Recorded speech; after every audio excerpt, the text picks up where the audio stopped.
ভাবুন তো একবার, একটা বড় শহরে মাত্র কয়েক ঘন্টার জন্য যদি বাস বা ট্রেন বন্ধ হয়ে যায়, পুরো শহর অচল হয়ে পড়ে। এখন কল্পনা করুন, প্রায় 20 লাখ মানুষ, তারা একই সময় ঘুম থেকে উঠছে, একই সময় নির্দিষ্ট রুট দিয়ে হাঁটছে, একই সময় তাঁবুতে ফিরছে, একই সময় এক জায়গা থেকে আরেক জায়গায় যাচ্ছে। সাধারণ হিসেবে এটা হওয়ার কথা ছিল একটা লজিস্টিক ডিজাস্টার, একটা চরম বিপর্যয়, কিন্তু হজে সেটা হয় না। প্রশ্ন হলো, কেন 20 লাখ মানুষের এই জনসমুদ্র কোলাপস করে না? কিভাবে মরুভূমির বুকে মাত্র কয়েক দিনের জন্য পৃথিবীর সবচেয়ে জটিল হিউম্যান সিস্টেমসের একটি পরিচালিত হয়? আজকের ভিডিওতে আমরা হজের আধ্যাত্মিকতার গভীরে যাব না, বরং বেশি ফোকাস করব এর পেছনের অবিশ্বাস্য লজিস্টিক্স, ইঞ্জিনিয়ারিং আর মিলিটারি লেভেল প্ল্যানিং এর উপর। কারণ হজ শুধু একটি ধর্মীয় যাত্রা নয়, এটা একই সঙ্গে মানুষ, সময়, স্থান, নিরাপত্তা, পানি, স্বাস্থ্য, ট্রান্সপোর্ট সবকিছুকে একসাথে পরিচালনার এক বিশাল বাস্তব পরীক্ষা।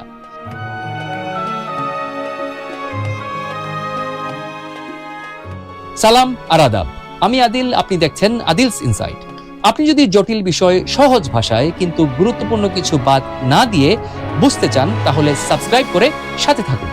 এতে ভবিষ্যতে এমন তথ্যভিত্তিক কন্টেন্ট আপনি সহজেই পেয়ে যাবেন। হজের এই বিশাল কর্মযজ্ঞ বুঝতে হলে শুধু আজকের এয়ারপোর্ট, মেট্রো, টেন্ট সিটি আর কন্ট্রোল রুম দেখলে হবে না। আমাদের ফিরে যেতে হবে 1000 বছর আগের এক মরুভূমিতে, একটা জনশূন্য প্রান্ত, চারদিকে পাথর, বালু, তাপ। সেখানে একজন মা, হাজেরা আলাইসাল্লাম, তৃষ্ণার্ত সন্তানের জন্য তিনি পানি খুঁজছেন। তিনি দৌড়াচ্ছেন সাফা থেকে মারোয়া, মারোয়া থেকে সাফা। আজ আমরা যখন হজ বা উমরাতে সাফা মারোয়ার মধ্যে হাঁটি, সেটা শুধু একটি রিচুয়াল নয়, এটা সেই মায়ের উদ্বেগ, সংগ্রাম আর বিশ্বাসের স্মৃতি। মানে ব্যাপারটা দাঁড়াচ্ছে, আজকের হজের রুট, মুভমেন্ট, রিচুয়াল সবকিছুর পেছনে আছে এক প্রাচীন মানবিক অভিজ্ঞতা। এই জায়গায় জমজমের প্রসঙ্গও আসে, কারণ হজের ইতিহাস, পানি, মুভমেন্ট আর মানুষের প্রয়োজন, এই চারটা বিষয় জমজমের সঙ্গে গভীরভাবে জড়িয়ে আছে। 1000 বছর ধরে একটা কূপ থেকে কোটি কোটি লিটার পানি তোলা হচ্ছে, তবুও এই পানির প্রবাহ থেমে যায়নি। এখানে একটা বিষয় পরিষ্কার করি, জমজমকে নিয়ে অনেক জায়গায় অতিরঞ্জিত সংখ্যা দেখা যায়, কিন্তু রিপোর্টেড টেকনিক্যাল ফিগার অনুযায়ী এই কূপ থেকে প্রায় 11 থেকে 19 লিটার পানি প্রতি সেকেন্ডে পাম্প করা যায়। শুনতে হয়তো 8000 লিটারের মতো কোনো বড় সংখ্যা নয়, কিন্তু এখানে আসল প্রশ্ন সংখ্যা কত বড় তা নয়। আসল প্রশ্ন হলো, কিভাবে একটি প্রাচীন কূপ মরুভূমির হৃদয়ে 1000 বছর ধরে মানুষের তৃষ্ণার সঙ্গে জড়িয়ে থেকেও আজকের পিউরিফিকেশন, স্টোরেজ আর ডিস্ট্রিবিউশন সিস্টেমসের একটি অংশ হয়ে আছে। মানে ব্যাপারটা দাঁড়াচ্ছে, হজের পুরো ব্যবস্থাপনায় পানি শুধু প্রয়োজনই নয়, এটা ইতিহাসের সঙ্গেও জড়িয়ে আছে। আর জমজম কিভাবে মরুভূমির এক পানির উৎস থেকে আজকের পিউরিফিকেশন, স্টোরেজ আর ডিস্ট্রিবিউশন সিস্টেমসের অংশ হয়ে উঠেছে, সেটা আমরা আলাদা একটি ভিডিওতে বিস্তারিত দেখিয়েছি। এখন আসা যাক মডার্ন হজ লজিস্টিক্সে। অনেকেই ভাবেন হজ শুরু হয় মক্কায় পৌঁছানোর পর, কিন্তু বাস্তবে সিস্টেম শুরু হয়ে যায় তার অনেক আগে। Visa, permit, flight scheduling, health requirement, group allocation, transport planning, accommodation mapping, প্রতিটি হাজি শুধু একজন ট্রাভেলার নয়, তিনি একটা হিউজ সিস্টেমের ডেটা পয়েন্ট। কোন ফ্লাইটে আসবেন, কোন গ্রুপে থাকবেন, কোন হোটেল বা টেন্ট অ্যালোকেশন, কোন রুট দিয়ে যাবেন, সবকিছু আগে থেকেই প্ল্যান করা হয়। আর এখানেই আসে মক্কা রুট ইনিশিয়েটিভ। এই ইনিশিয়েটিভের মাধ্যমে কিছু দেশের হাজিরা নিজ দেশের এয়ারপোর্ট থেকেই সৌদি ইমিগ্রেশন প্রসিডিউর শেষ করে ফেলতে পারেন। এরপর সৌদি আরবিয়াতে পৌঁছে তারা অনেকটা ডোমেস্টিক প্যাসেঞ্জারের মতো সরাসরি ট্রান্সপোর্ট সিস্টেমে চলে যান। লাগেজ ও স্মার্ট কোডিং এর মাধ্যমে অ্যাকোমোডেশন পর্যন্ত পৌঁছে দেওয়া হয়। একবার ভেবে দেখুন, একজন হাজি বাংলাদেশ, ইউকে, ইন্দোনেশিয়া, মালয়েশিয়া বা অন্য কোনো দেশ থেকে রওনা দিলেন, কিন্তু তার লাগেজ, আইডেন্টিটি, ট্রান্সপোর্ট, অ্যাকোমোডেশন সবকিছু আগে থেকেই লিঙ্কড। এটা শুধু ট্রাভেল নয়, এটা একটা পিলগ্রিমেজ সাপ্লাই চেইন। এখানে একটা ভুল মানে শুধু একটা ভুলই নয়, বা একটা ডিলেই নয়, ভুল মানে থাউজেন্ডস অফ পিপুলের মুভমেন্ট আটকে যাওয়া। তাই হজ ম্যানেজমেন্টের প্রথম লেসন হলো, মানুষ আসার আগেই সিস্টেম তৈরি হয়ে যায়। হজের সবচেয়ে বড় অপারেশনাল চ্যালেঞ্জগুলোর একটি হলো মিনা। মিনা হলো পৃথিবীর বৃহত্তম অস্থায়ী মেগা সিটিগুলোর একটি, প্রায় 20 বর্গ কিলোমিটার এলাকা, আর সেখানে 1 লাখের বেশি এয়ার কন্ডিশন টেন্টের কথা বিভিন্ন রিপোর্টে উল্লেখ করা হয়। একবার ভেবে দেখুন, এই তাঁবুগুলো কোনো সাধারণ প্লাস্টিক বা কাপড়ের টেন্ট নয়, 1997 সালে মিনাতে ভয়াবহ অগ্নিকাণ্ডের পরে পুরো টেন্ট প্ল্যানিং এ বড় পরিবর্তন আসে। আজকে মিনা টেন্ট সিস্টেম দাঁড়িয়ে আছে fire resistant material, organised blocks, access routes, electricity, air conditioning, water access, toilet system, waste management, security route, medical access সব কিছুর উপর। অনেক জায়গায় এই তাঁবুগুলোকে Teflon coated fire glass tent হিসাবে বর্ণনা করা হয়, যার উদ্দেশ্য আগুনের ঝুঁকি কমানো এবং ডেজার্ট এনভায়রনমেন্টের চাপ সামলানো। মানে ব্যাপারটা দাঁড়াচ্ছে মাত্র কয়েকদিনের জন্য একটা তুলনামূলকভাবে শান্ত মরুভূমির ভ্যালি লাখ লাখ মানুষের টেম্পোরারি সিটিতে পরিণত হয়। এটা ক্যাম্পিং নয়, এটা সিটি লেভেল প্ল্যানিং। মিনা হলো হজ সিস্টেমের স্লিপিং বডি, আর এর ব্রেন কাজ করে কন্ট্রোল রুম, রুট প্ল্যানিং আর ক্রাউড মনিটরিং এর মাধ্যমে। এখন আসল চমকটা এখানে। প্রায় 20 লাখ মানুষ একই সময়ে একই জায়গায় থাকলেও তারা র্যান্ডম ভাবে মুভ করেন না। আগেই ঠিক করা থাকে কোন গ্রুপ কখন যাবে, কোন রুট ব্যবহার করবে, কোন গেট দিয়ে ঢুকবে আর কোন সময়ে সেন্সিটিভ জায়গাগুলো পার হবে। সবাই একসাথে হাঁটতে পারে না, সবাই একই দরজা দিয়ে ঢুকতে পারে না, সবাই একই সময়ে একই ব্রিজ ব্যবহার করতে পারে না। কারণ বড় ক্রাউডের একটা বাস্তব ফিজিক্স আছে। মানুষের ডেন্সিটি যত বাড়ে মুভমেন্ট তত কঠিন হয়, আর মুভমেন্ট আটকে গেলে প্রেসার তৈরি হয়। সামনের প্রেসার, পেছনের প্রেসার, সাইড প্রেসার সব মিলিয়ে মুহূর্তের মধ্যে ঝুঁকি তৈরি হতে পারে। তাই এখানে লক্ষ্য হলো মানুষকে আটকে রাখা নয়, মানুষের মুভমেন্টকে সেফ, গ্র্যাজুয়াল এবং প্রেডিক্টেবল রাখা, ওয়েভের মতো। এবং এক গ্রুপ যাবে, তারপর আরেক গ্রুপ। এক রুট চাপ নিলে অন্য রুট ব্যবহার হবে। এক জায়গায় ডেন্সিটি বাড়লে ফ্লো স্লো হবে। এখানেই আসে টেকনোলজি। বিভিন্ন রিপোর্ট অনুযায়ী হজের সময় Saudi authorities thousands of cameras, drones, তারপরে এআই সাপোর্টেড অ্যানালিসিস এবং কমান্ড কন্ট্রোল সিস্টেম ব্যবহার করে ক্রাউড মুভমেন্ট মনিটর করে। মানে একটু চিন্তা করে দেখুন, এখানে ক্যামেরা শুধু ছবি দেখার জন্য নয়, এগুলো পুরো মুভমেন্ট প্যাটার্ন বুঝতে সাহায্য করে। কোন রুটে চাপ বাড়ছে, কোন জায়গায় মানুষ বেশি জমছে, কোথাও মুভমেন্ট স্লো হচ্ছে, এসব রিয়েল টাইম সিগন্যাল কন্ট্রোল রুমে পৌঁছায়। তারপর গ্রাউন্ড টিম এন্ট্রি স্লো করে রুট রিডাইরেক্ট করে বা মানুষকে অন্য ডাইরেকশনে গাইড করে। এই জায়গাটা খুব ইম্পর্টেন্ট। এটা শুধু সিকিউরিটি অপারেশন নয়, এটা সেফটি কোঅর্ডিনেশন। কারণ এত বড় ক্রাউডের নিরাপত্তা মানে শুধু পাহারা দেওয়া নয়, নিরাপত্তা মানে আগে থেকেই প্রেসার পয়েন্ট বুঝে মুভমেন্ট স্মুথ করে রাখা। তাই এখানে একসাথে কাজ করে pre assigned group movement, route separation, time slot allocation, real time monitoring আর অন গ্রাউন্ড রেসপন্স।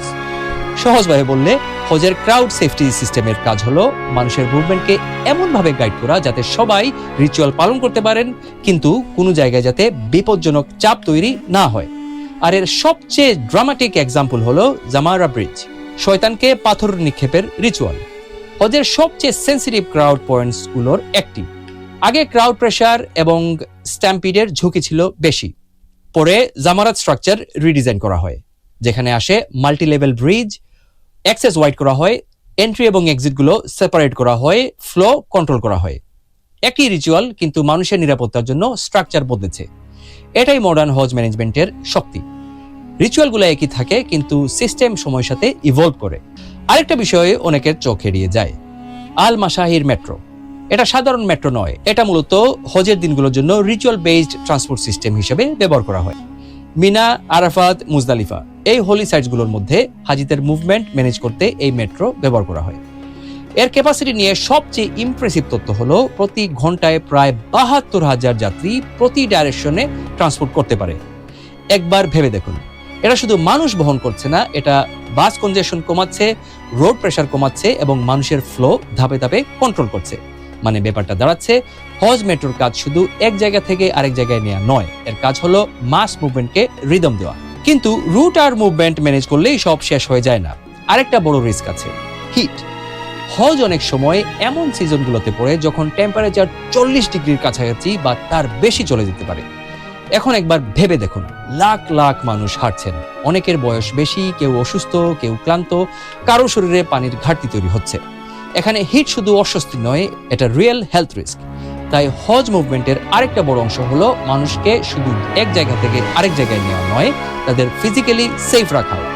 এই জন্য প্রয়োজন হয় shaded walkways, mist cooling, water points, medical teams, ambulance routes, hospital capacity আর দ্রুত রেসপন্স সিস্টেম।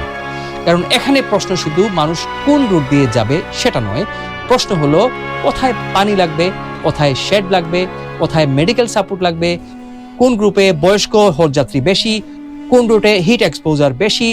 মানে ব্যাপারটা দাঁড়াচ্ছে হজ ম্যানেজমেন্ট শুধু ক্রাউড মুভমেন্ট নয়, এটা হিউম্যান এন্ডুরেন্স ম্যানেজমেন্টও। কিন্তু এখানে একটা ভুল করা যাবে না, হজকে শুধু লজিস্টিক্সের চোখে দেখলে এর আসল গভীরতা ধরা পড়ে না।